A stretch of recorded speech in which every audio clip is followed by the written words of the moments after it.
Hey everyone, welcome back to my channel. Hope you're all doing well out there. And today we're going to make the case for physical media yet again with a brand new Arrow release. But before we get into this one, do me a favor. Like, comment, and subscribe. Subscribe. I greatly would appreciate that. And also, as always, a shameless plug for my TeePublic store. I'll leave a link in the description box below. And yes, this movie, I just got it today. It just got released today. And it's one I've been excited about getting in my collection, especially an upgraded edition of it, because the Blu-ray came out way back when in 2009. And it's a really needed upgrade. And the movie we're going to talk about today is Falling Down. This is from Arrow Video, just released today. I know some folks got it early. I just received mine today. I just got done watching it, and I'm excited to talk about this one. This is directed by Joel Schumacher. This came out in February 26th of 1993. It's rated R. It's an hour and 53 minutes long. Had a budget of $25 million, and upon release, it made a little under $41 million. In this film, we have Michael Douglas as Bill Foster, or D-Fence. We also got Robert Duvall, the great late Robert Duvall, as Pendergast. He is, when we meet up with him in this movie, it's his last day on the police force. He's retiring to spend time with his wife and move to Arizona. And Barbara Hershey is in this film as Beth, and it's Bill Foster's ex-wife. They have a little girl. And pretty much right in the beginning of this film, we'll go through the movie and we'll go through this disc, but right in the beginning of this film, we're introduced to Bill Foster. He's stuck in traffic in LA in the middle of the summer. It's hot. And the cinematography and just the way they set up this scene, which I love, and we're going to talk about more in a couple minutes, sets the tone and what we're going for right away.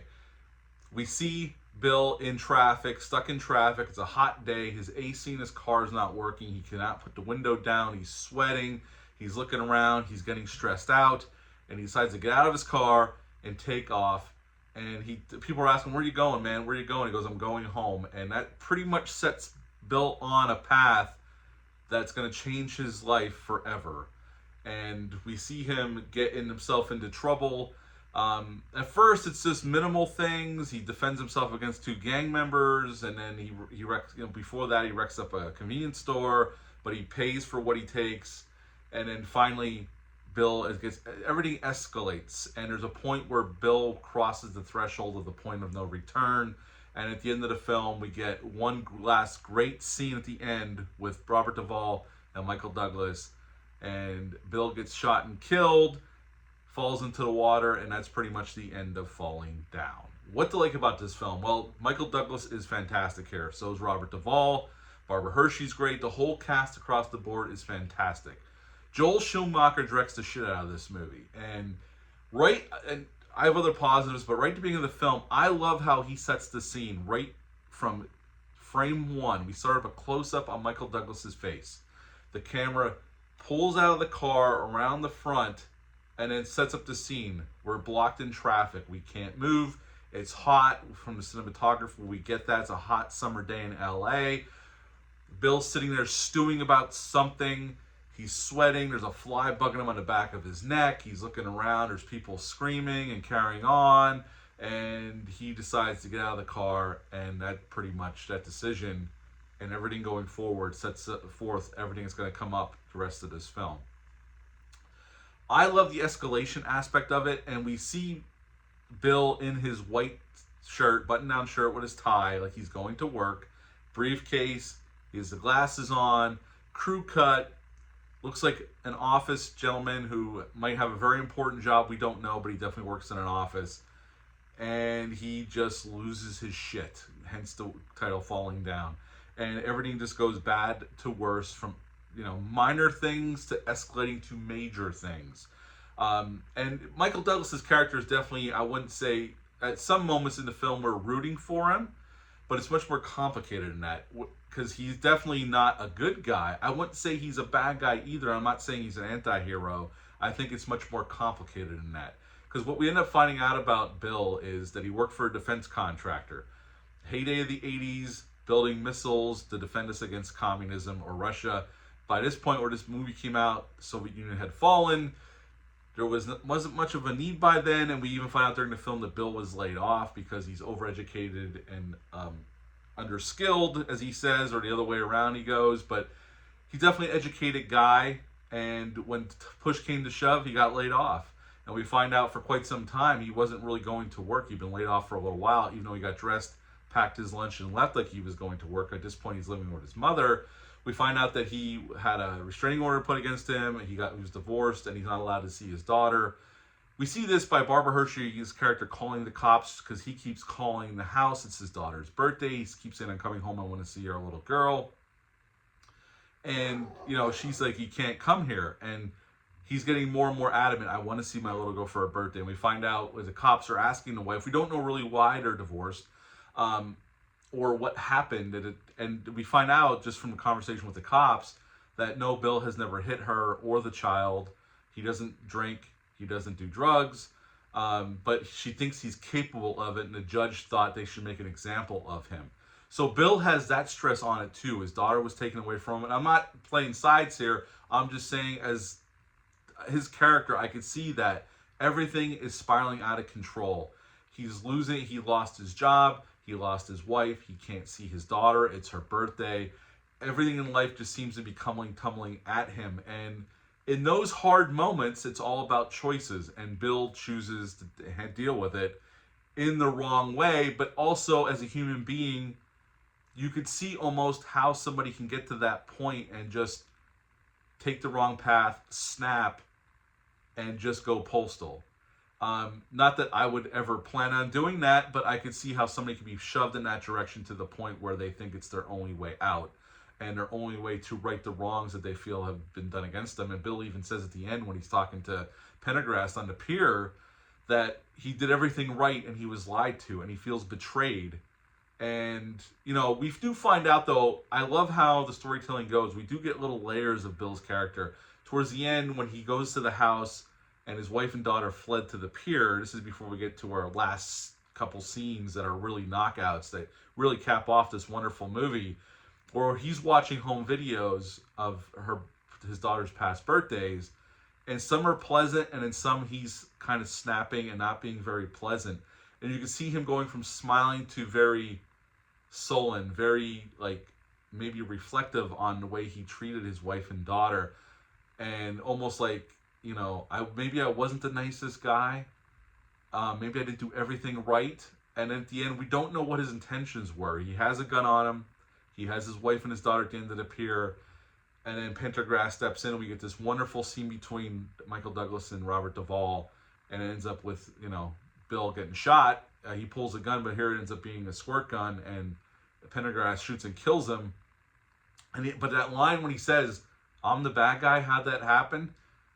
Even though Michael Douglas's character is not a hero by any stretch, you almost feel sorry for him in that moment where it's almost like he had a moment of clarity. I think he lost his mind in those final moments. He had a moment of clarity and he realizes there's no turning back. And he even says to Pendergrast, "I don't want to watch my little girl grow up from behind bars." And he basically gets, killed by gunfire from a police officer. That's how that just was his way out. It was his only way out in his mind.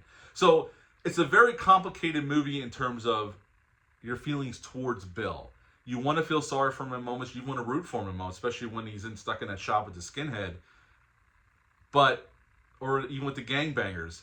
But there's also other moments where Bill's clearly the villain here. It's a very complicated movie, but that's what's so great about it. And I've loved this movie since the 90s. Is there any downsides? I really don't think so. I think this is an absolute classic. It's a shame it didn't do better. This was a script that got turned down by a lot of studios at the time. And the producers were looking to even take it to cable television to get it made until Michael Douglas read it. And he loved it. He thought it was the best script he ever read. And he signed on to star in it, and which got Warner Brothers gave him more money. As a matter of fact, Michael Douglas took a cut in pay, so the production had more money. They had a $25 million budget. I mean, it did make a little bit of money. It's sad it didn't do more, but I think it's gained a following over time. I remember the first time I rented this. I was only a teenager. I didn't get it really, but I liked it. Wasn't sure why. It wasn't until many years later, as I was an adult, started working, realizing, not everything's perfect and not everything's roses and cherries, that I kind of got it more. And I really respect the filmmaking involved in the storytelling and the acting on display here. And God, does this movie look gorgeous in 4K, which we're going to talk about in a minute. I miss when movies looked like movies. We need cinematography to go back to the 90s. Oh my God, this movie looks so freaking gorgeous. And we'll get into that in a moment. So the movie itself, I like Falling Down this much, and I'm so glad we finally got a 4K. Thank you, Arrow Video, for putting this out and giving it tender loving care, which we're going to go over in a moment. I would give the movie a 9.5 out of 10. I like Falling Down that much. 9.5 out of 10 for Falling Down. Now let's get into this disc. Let's unbox this quick. We got the slipcover, hard plastic case. I'm going to put the slipcover down. We got the poster art from all those years ago. On the back, a little blurb about the movie, then everything that Arrow has done to this wonderful film. Inside, it's a one disc set. We got the 4K disc, and we got a little booklet with some writings about Falling Down.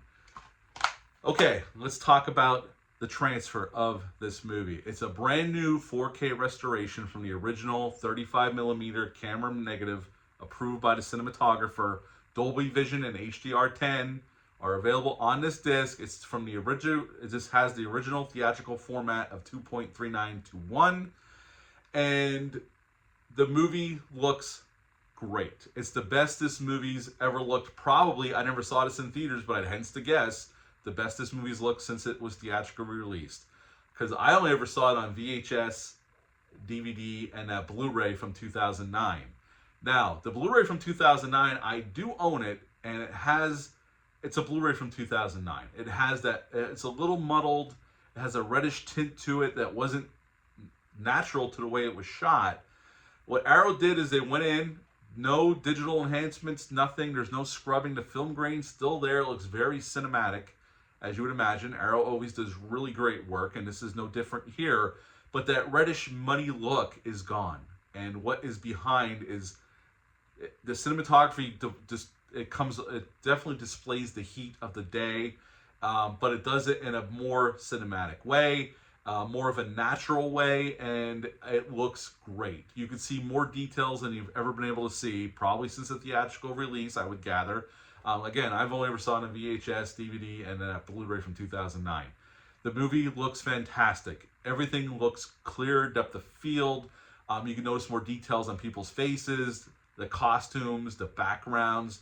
Everything looks great from beginning to end. The movie looks fantastic. So on the transfer alone, if you like this movie, I highly recommend it. But let's get into the audio. Okay, they restored an original lossless stereo track 2.0 on this disc, and they newly remastered a 4.0 DTS mix on this. And I watched it with the 4.0 DTS mix. I have a Samsung soundbar with a subwoofer. The movie sounded great. The best it's ever sounded. Best I've ever heard it sound on home video. Definitely a huge upgrade over the old Warner Brothers Blu-ray. So, again, the sound sounds really good. It's not going to blow you away in terms of this is not like, this isn't like a blockbuster movie with Dolby Atmos, but it sounds really good for a movie from 1993 that's a thriller. It sounds really good. So the sound I had no problems with. You can hear dialogue crystal clear. You can hear background noises, the city, the car horns, all of that. It's definitely a very good 4.0 DTS mix. So Arrow did a really good job. Now, special feature-wise, I really didn't get to watch. I got to watch part of one special feature. There's a few brand new special features on here. There's a ported over audio commentary with Joel Schumacher and Michael Douglas and some other crew members. We also got a brand new documentary called Man on the Edge with the screenwriter. We also got a brand new documentary, At War with the World, with the composer James Newton Howard. We also got a brand new documentary on here about the locations of Falling Down.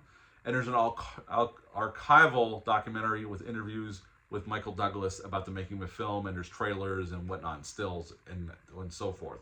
So this is a fantastic Arrow release, just from the transfer and the sound alone. The transfer is really the star here, but the sound is pretty damn good in its own right. We've got some new bonus features here. I mean, obviously Joel Schumacher has passed away, unfortunately, so we can't get his thoughts looking back on all these years later. But this is a really fantastic film. It's a really fantastic transfer. I would give this release a 9.5 out of 10 on par with the movie. 9.5 out of 10 for Falling Down for the movie, and 9.5 out of 10 for this brand new 4K disc from Arrow Video. Let me know down below, what are your thoughts on Falling Down? And are you planning on picking up this 4K? Have you already picked this movie up on 4K? Leave a comment down below. Let me know. That is it for this, the Case for Physical Media, the Falling Down edition. Until next time, I'm just going to leave you with bye.